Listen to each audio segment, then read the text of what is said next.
Everyone, आज की video का टॉपिक है प्लाज्मा प्रोटीन। प्लाज्मा प्रोटीन कौन कौन सी प्रोटीन होती हैं?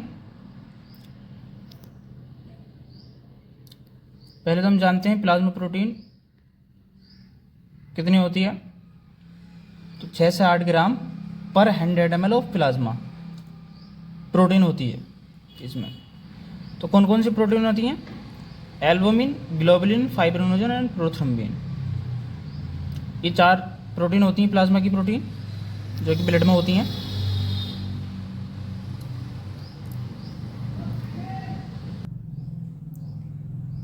और ये प्रोटीन सारी प्रोटीन लीवर में बनती हैं। आपकी एल्बुमिन प्रोटीन लीवर में बनती है। अगर इन प्रोटीन को देखें, सेंट्रीफ्यूज करें इनको, तो कैसे किस किस चीज़ से सेंट्रीफ्यूज कर सकते हैं? जैसे अल्ट्रा सेंट्रीफ्यूजेशन कर सकते हैं, अलग कर सकते हैं, मतलब इन प्रोटीन को प्लाज्मा से अलग कर सकते हैं। तो अल्ट्रा सेंट्रीफ्यूजेशन से कर सकते हैं अल्ट्रा, और प्लाज्मा फेरिसिस से कर सकते हैं अलग। तो इनसे हम प्रोटीन को अलग कर सकते हैं प्लाज्मा से। तो मेनली ये प्रोटीन लीवर में बनती है, एल्बुमिन प्रोटीन लीवर में बनती है। लेकिन ग्लोबुलिन के 3 टाइप होते हैं। ग्लोबुलिन देख सकते हैं आप, 3 टाइप प्रोटीन होती है ग्लोबुलिन: अल्फा, बीटा, गामा। तो जो गामा ग्लोबुलिन है ये एंटीबॉडी है, मतलब बॉडी में किसी भी एंटीजन के अगेंस्ट और कोई नहीं, गामा ग्लोबुलिन ही काम करती है। ये इम्पोर्टेंट चीज़ है, किसी भी एंटीजन के अगेंस्ट गामा ग्लोबुलिन ही काम करती है। इसलिए इसे इम्यूनोग्लोबुलिन और एंटीबॉडी कहा गया है। Type of globulin gamma globulin. और ये ह्यूमरल इम्यूनिटी प्रोवाइड कराती है। कौन सी इम्यूनिटी? ह्यूमरल। और ये जो प्रोड्यूस होती है तो प्लाज्मा सेल से प्रोड्यूस होती है। ये प्लाज्मा सेल से प्रोड्यूस होती है, प्लाज्मा सेल से बनती है, जो आपकी गामा ग्लोबुलिन है। अब देखते हैं, एल्बुमिन जो है हमारी बॉडी के अंदर मैक्सिमम नंबर में होती है, लगभग 55% होती है। Albumin protein major role play करती है प्लाज्मा प्रोटीन की, जो एल्बुमिन है। तो ग्लोबुलिन देखते हैं, ग्लोबुलिन के एग्जाम्पल देखते हैं, इसके फंक्शंस देखते हैं। तो इम्यूनोग्लोबुलिन बताया है आपको, इम्यूनोग्लोबुलिन जो एंटीबॉडी भी होती है। और हीमोग्लूटाइन, glycoprotein, lipoprotein, transferrin, ceruloplasmin, angiotensinogen, coagulation factor. ये एग्जाम्पल ऑफ ग्लोबुलिन के एग्जाम्पल हैं। देखते हैं क्या क्या करते हैं ये। आगे आपकी आ जाती है इम्यूनोग्लोबुलिन, जो आपकी बताइए इम्यूनिटी प्रोवाइड करवाना होता है इम्यूनोग्लोबुलिन। तो ये इम्यूनिटी प्रोवाइड कराती है, एंटीबॉडी है ये। आपकी आ जाती है फिर हीमोग्लूटाइन, हीमोग्लूटिन, जो आरबीसी के ऊपर एक एंटीजन होता है जिसे हम ब्लड ग्रुप बनाते हैं।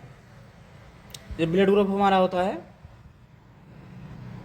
कौन कौन सा ब्लड ग्रुप था? ए बी, ए बी और होता है ओ। ये ब्लड ग्रुप होते हैं, जैसे कि देख लेते हैं एग्जाम्पल में। ए ब्लड ग्रुप है अपना, बी ब्लड ग्रुप है, ए बी ब्लड ग्रुप है, ओ ब्लड ग्रुप है।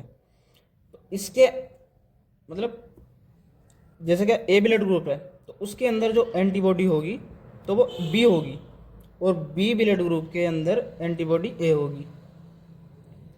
ए बी के अंदर कोई एंटीबॉडी नहीं होती है, और ओ के अंदर ए और बी एंटीबॉडी दोनों होती हैं।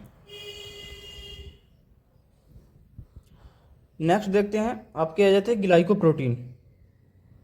ये मेम्ब्रेन की सरफेस पर होती है। ग्लाइको वर्ड होता है कार्बोहाइड्रेट के लिए यूज़ होता है, कार्बोहाइड्रेट मतलब शुगर, इनके लिए ग्लाइको वर्ड यूज़ होता है। तो ये मेम्ब्रेन की सरफेस पर होती है। लिपोप्रोटीन, जैसे एग्जाम्पल है fat metabolism, lipoprotein fat metabolism, इसके एग्जाम्पल देखते हैं लिपोप्रोटीन के। जैसे आपका आ जाता है HDL, VLDL, LDL और काइलोमाइक्रोन। तो HDL क्या होता है? High density lipoprotein, very low density lipoprotein, low density lipoprotein, chylomicron. तो ये आपके आ जाते हैं लिपोप्रोटीन में फैट मेटाबॉलिज्म। जब टेस्ट वगैरह कराते हैं लिपोप्रोटीन, लिपिड प्रोफाइल कराते हैं, तो ये सारे टेस्ट कराते हैं फैट देखने के लिए। तो ये लिपोप्रोटीन, काइलोमाइक्रोन ये क्या बोले हैं कार्बोहाइड्रेट के लिए यूज़ होता है, जो मेम्ब्रेन के सरफेस पर होता है। ये मेम्ब्रेन की सरफेस पर होता है और ये आपकी ग्लोबुलिन के ही टाइप एग्जाम्पल हैं। ये सारे जो वर्क हैं ग्लोबुलिन के हैं।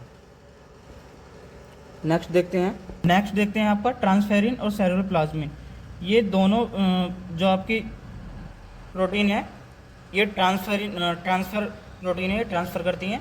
जैसे कि ट्रांसफेरिन में Fe आ गया आपका आयरन, या आयरन को बाइंड करके रखती है। अगर बॉडी में इसकी ज़रूरत पड़ती है कहीं पे, तो ये वहाँ पे भेजने का काम करती है, इसलिए इसे ट्रांसफेरिन ये बाइंड करती है आयरन को। आपके सेरुलोप्लाज्मिन है, फिर आपके आ जाती है सेरुलोप्लाज्मिन।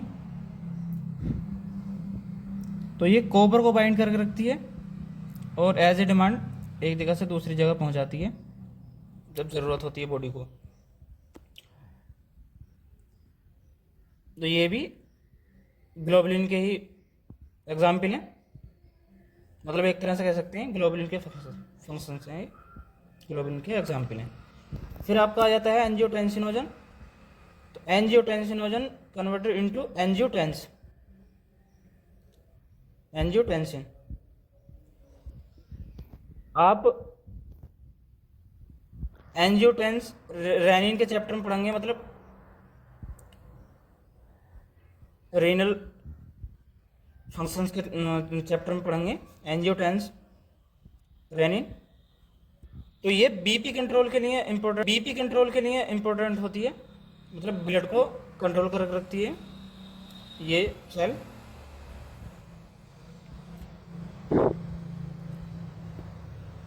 और आपकी आ जाती है कोगुलेशन फैक्टर, ये क्लोटिंग में हेल्प करती है।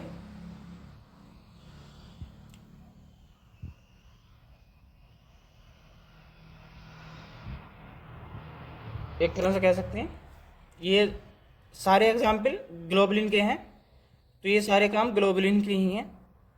जैसे आपको कोगुलेशन फैक्टर है, तो ये ग्लोबुलिन के टाइप हैं, ग्लोबुलिन के एग्जाम्पल हैं। तो ये कोगुलेशन फैक्टर आपका क्लोटिंग में हेल्प करता है। फिर आ जाता है आपका फाइब्रोनोजन एंड प्रोथ्रोम्बिन। तो ये दोनों क्लोटिंग फैक्टर हैं।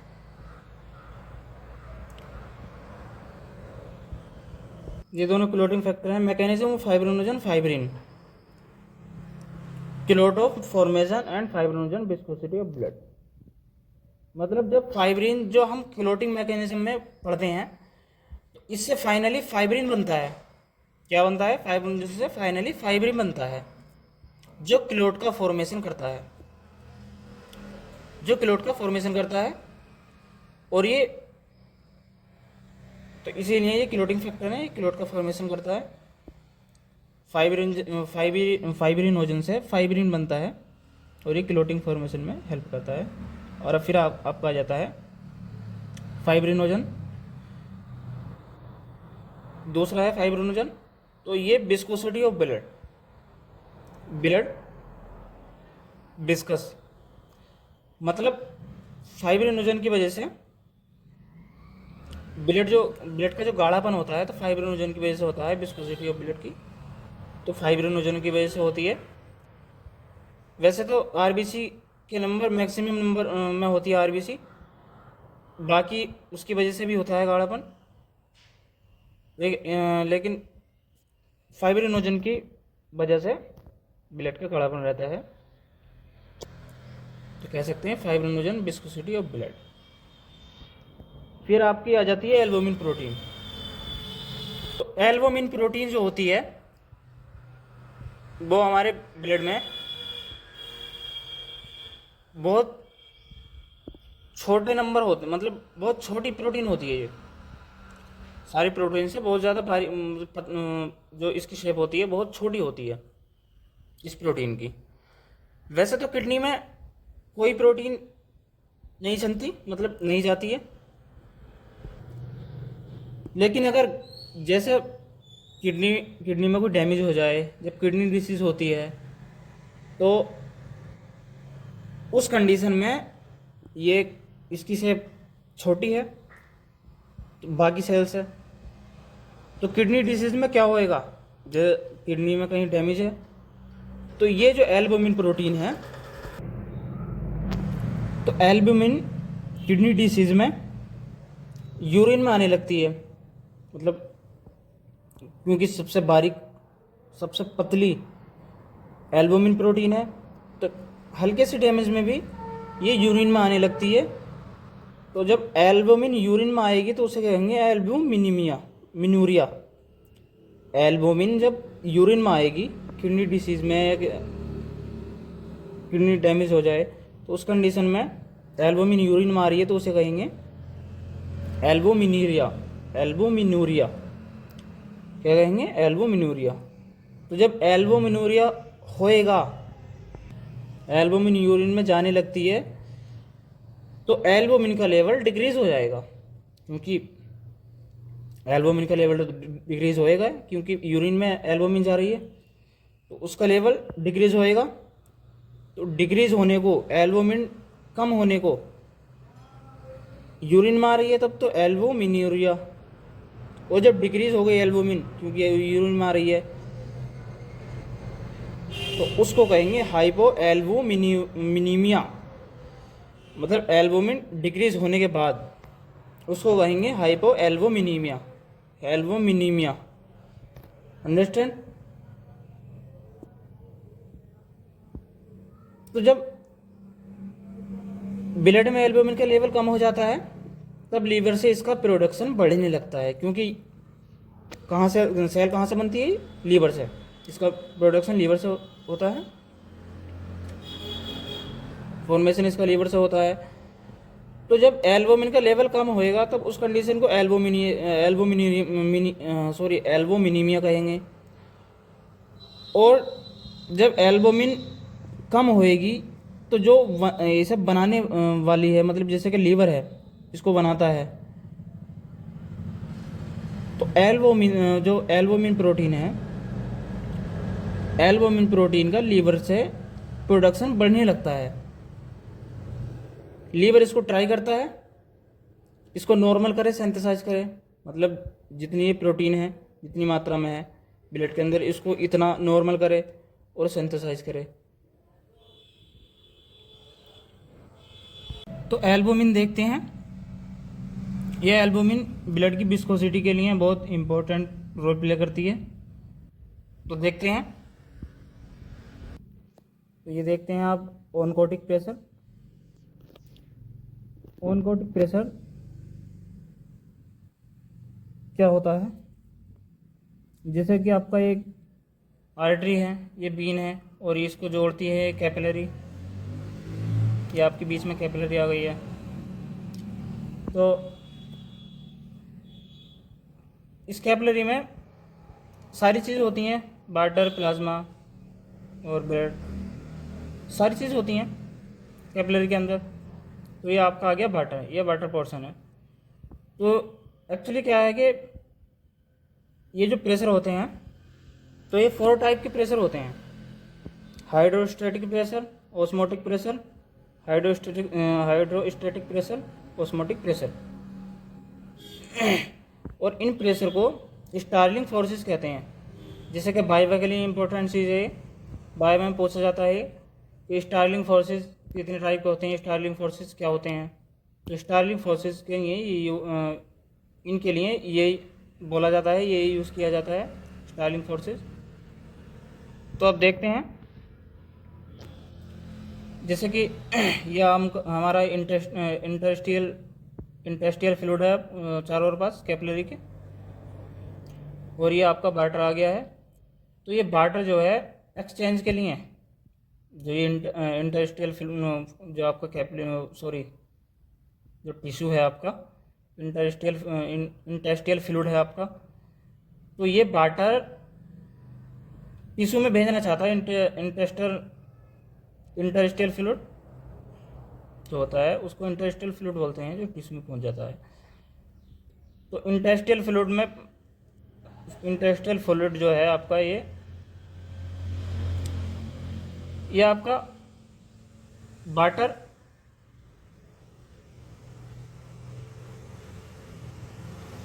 टिश्यू में भेजना चाहता है। तो वाटर आपका टिश्यू में भेजना चाहता है वाटर कैपिलरी से। तो इस प्रेशर को हम कहेंगे कैपिलरी हाइड्रोस्टैटिक प्रेशर। क्योंकि ये वाटर है तो ये कैपिलरी का प्रेशर है, फ्लूइड भेजना चाहता है टिश्यू में कैपिलरी से। और ऐसे ही आपकी ये प्रोटीन, ये आपका वाटर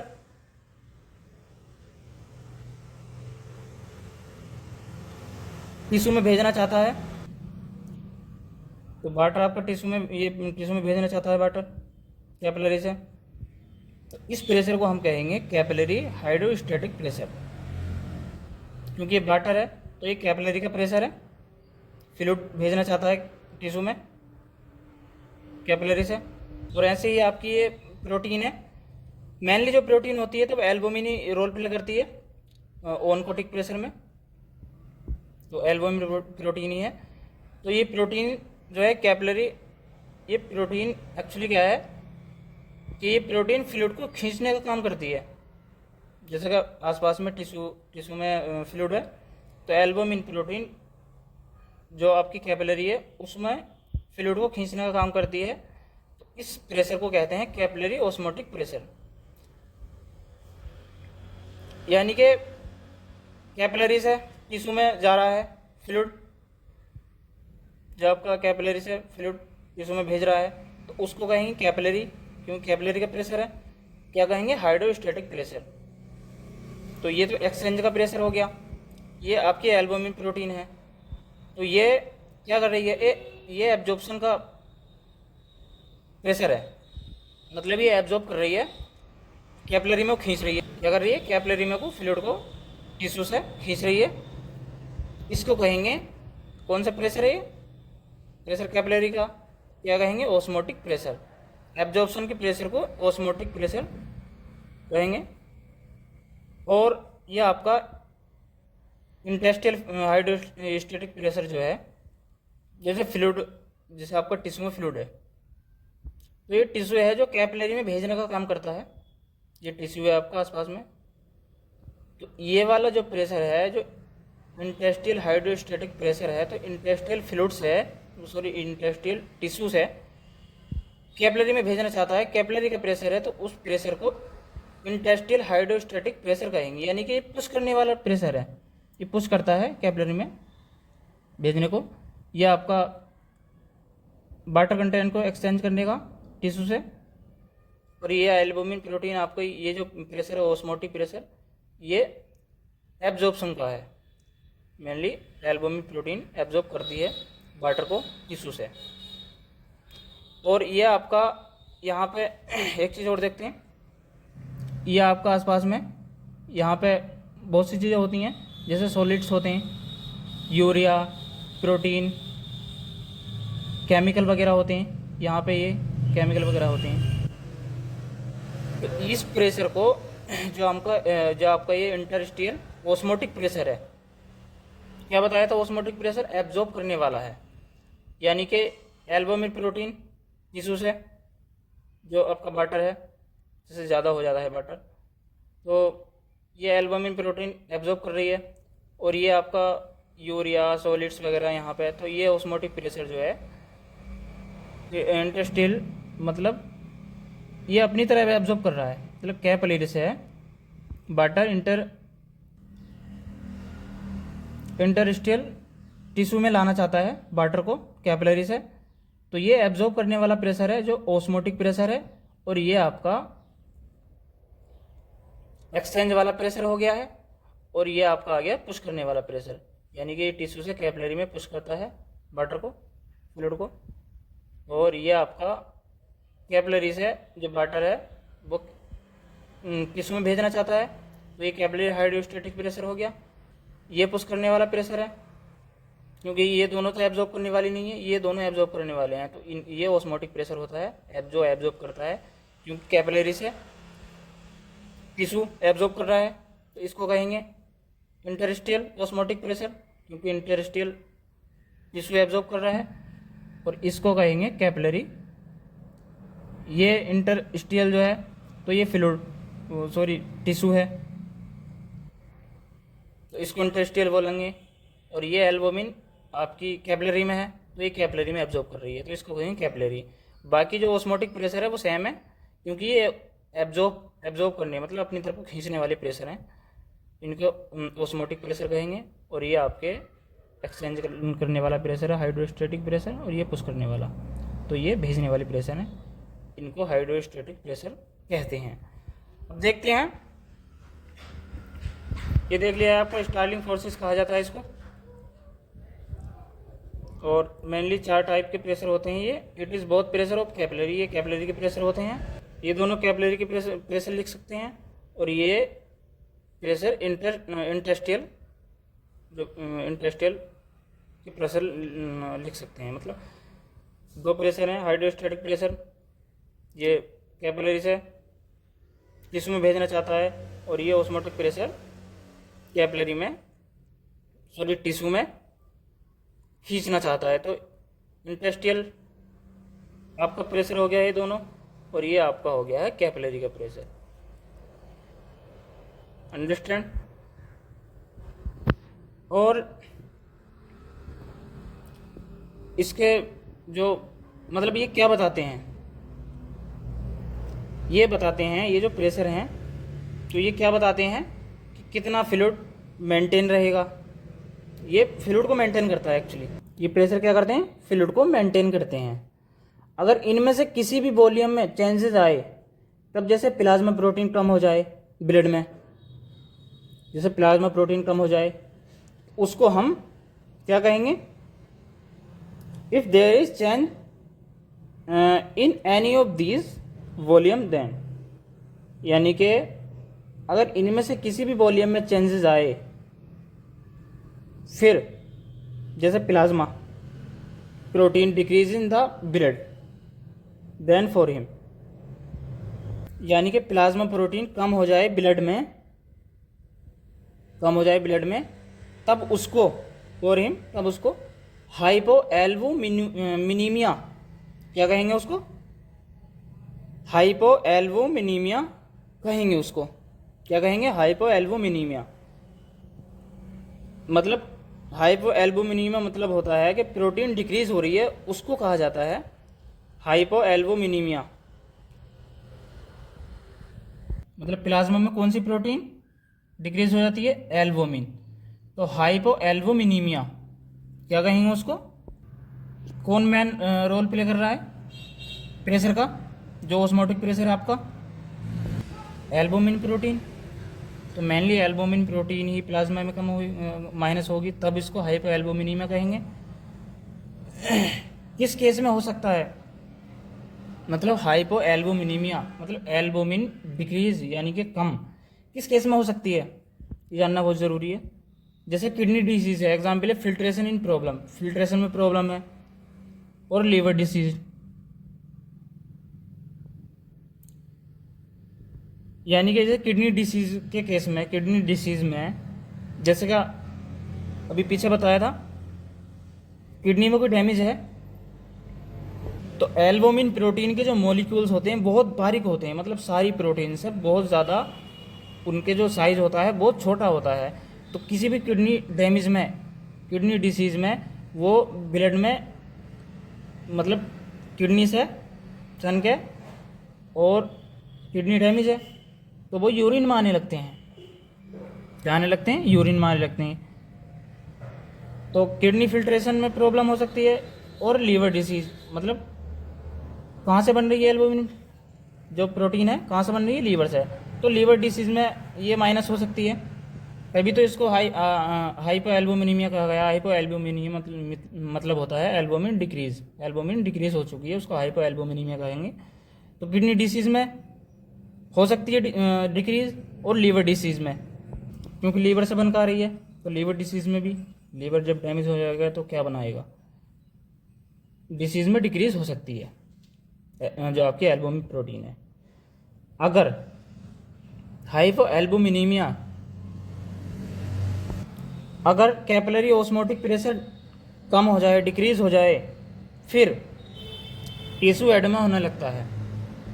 क्यों टिश्यू एडेमा होने लगता है? क्योंकि इसमें एल्बुमिन कम हो रहा है, और एल्बुमिन कम होने की वजह से फ्लूइड कैपिलरी से निकल के टिश्यू में पहुंचने लगता है। क्योंकि आपकी एल्बुमिन जो है hydrostatic pressure, sorry osmotic pressure जो है, तो वो एब्जॉर्ब करने वाला प्रेशर है जो एल्बुमिन करती है। तो जब एल्बुमिन डिक्रीज हो जाएगी, एल्बुमिन डिक्रीज हो जाएगी तो फिर एब्जॉर्ब नहीं कर पाएगी। तो जो कैपिलरी में आपका फ्लूइड है वो टिश्यू में आने लगता है, टिश्यू में तो आ ही रहा है कुछ प्रेशर की वजह से, फिर वो एब्जॉर्ब नहीं कर पाता तो टिश्यू में आने लगता है, कैपिलरी से निकल गया। उस कंडीशन में क्या होगा, टिश्यू एडेमा होने लगता है, मतलब टिश्यू में स्वेलिंग होने लगती है, सूजन आ जाती है, जैसे कि आंखों पे और आपके हाथ पैरों पे, इन सब में देखा होगा। इस केस में टिश्यू एडेमा होने लगता है। किस केस में? अगर ऑस्मोटिक प्रेशर डिक्रीज हो जाए। ऑस्मोटिक प्रेशर मतलब कौन रोल कर रहा है? Albumin protein. एल्बुमिन प्रोटीन अगर माइनस होगी तभी ऑस्मोटिक प्रेशर कम होगा। अंडरस्टैंड? अब देखते हैं इसके फंक्शन।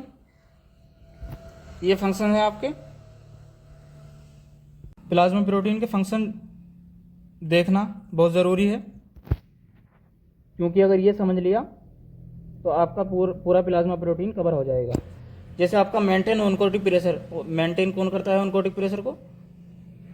जो ऑस्मोटिक प्रेशर आपका, एक्चुअली ऑस्मोटिक प्रेशर और ऑनकोटिक प्रेशर जो है, एल्बुमिन प्रोटीन जो एब्जॉर्ब करती है उसको कहते हैं ऑस्मोटिक प्रेशर भी कहते हैं, ऑनकोटिक प्रेशर भी कहते हैं। ब्लड में जो एब्जॉर्ब करने वाला प्रेशर है वो ऑनकोटिक ही होता है ऑल ओवर ब्लड। बाकी ऑस्मोटिक प्रेशर और जो आपका ऑनकोटिक प्रेशर है वो एल्बुमिन के लिए होता है, कह सकते हैं। बाकी जो और बाकी प्रेशर हैं, ये 4 प्रेशर हैं, इसमें ऑनकोटिक प्रेशर नहीं लगा सकते, ऑस्मोटिक प्रेशर, हाइड्रोस्टैटिक प्रेशर कहते हैं। तो ये 2 प्रेशर एल्बुमिन के लिए हैं ओनली, जो एब्जॉर्ब करने वाला प्रेशर है। तो मेंटेन ऑनकोटिक प्रेशर कौन करता है? एल्बुमिन। और इसका जो ये प्रेशर होता है तो 25 mmHg होता है, 25 से 30 mmHg होता है एक्चुअली। और आपका ये प्रोवाइड इम्यूनिटी कौन करता है? ग्लोबुलिन। अभी बताया था पीछे, ग्लोबुलिन क्या है? Alpha beta gamma. जो गामा ग्लोबुलिन है वो जो आपका एंटीबॉडी है, किसी भी एंटीजन के अगेंस्ट काम करती है, तो वो क्या बोले हैं, गामा ग्लोबुलिन काम करती है। तो ये एंटीबॉडी इम्यूनिटी प्रोवाइड कराती है। तो ये मेन रोल है इसका। ग्लोबुलिन के टाइप हैं जो गामा ग्लोबुलिन है आपकी, तो इम्यूनिटी प्रोवाइड कराती है। Help in coagulation of blood, कौन कराता है हेल्प कोगुलेशन में, ब्लड को क्लोटिंग में? फाइब्रिनोजन है, प्रोथ्रम्बिन, बताया था अभी पीछे। विस्कोसिटी ऑफ ब्लड, विस्कस जो गाढ़ापन होता है ब्लड के अंदर किसकी वजह से होता है? फाइब्रिनोजन की वजह से होता है, और आरबीसी की वजह से भी होता है। और आपका ट्रांसपोर्ट, एक्चुअली क्या है कि एल्बुमिन जो प्रोटीन है, these many hormones of bind, ये बहुत सारे हार्मोन्स को बाइंड करके रखती है एल्बुमिन प्रोटीन जो है। जैसे T3 T4, ये आपका T3 T4 थायराइड है, इसको बाइंड करके रखती है एज ए डिमांड जैसे ज़रूरत होती है ये पहुंचाने का काम करती है। फिर आपका आ जाता है एक्ट एज बफर, ये पीएच को मेंटेन करता है। Synthetic function erythropoietin. और आपका प्रोटीन स्टोर, ये प्रोटीन स्टोर क्या है, ये आपका प्रोटीन स्टोर जो है ये प्रोटीन जो है स्टोर करके रखती है, बहुत सारी चीज़ों को स्टोर करके रखती है। जो आपकी ये प्रोटीन है ये सारी प्रोटीन कह सकते हैं। तो जैसे कोई दिक्कत होती है पर्सन को तो ये वैसे ही अलग अलग हार्मोन्स को पहुंचाने का काम करती है। ये आपका प्रोटीन स्टोर, ये भी एक फंक्शन है प्लाज्मा प्रोटीन का। Determination of ESR, fibrinogen. कौन डिटरमाइन करता ऑफ ESR को? एक्चुअली ESR होता क्या है, ESR होता है एरिथ्रोसाइट सेडिमेंटेशन रेट होता है। और इसके फंक्शन की बात करें तो ये एक के लिए अवेलेबल नहीं है कि हाँ एक ही डिसीज़ में ये पहचान कराएगा। ये बहुत सारी डिसीज़ के लिए यूज़ किया जाता है, टेस्ट किया जाता है। इसके बारे में अलग से वीडियो में डिस्कस करेंगे, फिलहाल इतना समझ लो। इसको डिटर्मिनेशन फाइब्रिनोजन कराता है, बताया था। Determination blood group, globulin role play करता है। जो आपका ब्लड ग्रुप बनता है तो कौन क्या बताया था, ग्लोबुलिन डिटरमाइन कराता है इसको, ब्लड ग्रुप को, ग्लोबुलिन का ही काम है। और आपका मेटाबॉलिज्म है lipid profile, lipid protein type of globulin. तो ये भी बताया था ग्लोबुलिन का ही रोल है। जो आपके लिपिड प्रोफाइल है, जो HDL, जो आपका HLDL है, low density lipoprotein, density lipoprotein, जो आपका हाई डेंसिटी लिपोप्रोटीन है, ये सारी जो लिपिड होता है, जो हम कोलेस्ट्रॉल देखते हैं, एक्चुअली ये कोलेस्ट्रॉल होता है। तो ये लिपिड प्रोफाइल से देखते हैं। जैसे अगर हमें टेस्ट कराना हो, किसी का कोलेस्ट्रॉल देखना हो तो लिपिड प्रोफाइल कराते हैं। तो ये मेटाबॉलिज्म, फैट मेटाबॉलिज्म कह सकते हैं इसको। तो lipid protein, lipid profile type of globulin, तो ये कौन करता है, ग्लोबुलिन। इसका फंक्शन क्या है, ग्लोबुलिन, ग्लोबुलिन रोल प्ले करता है इसको। तो आज की वीडियो में आपने प्लाज्मा प्रोटीन के फंक्शन, कैसे कैसे कितनी प्लाज्मा प्रोटीन होती है, कैसे फंक्शंस होते हैं, मेनली क्या क्या इसके टाइप होते हैं, वो आपने पढ़ा है। मिलते हैं नेक्स्ट वीडियो में। Thank you so much.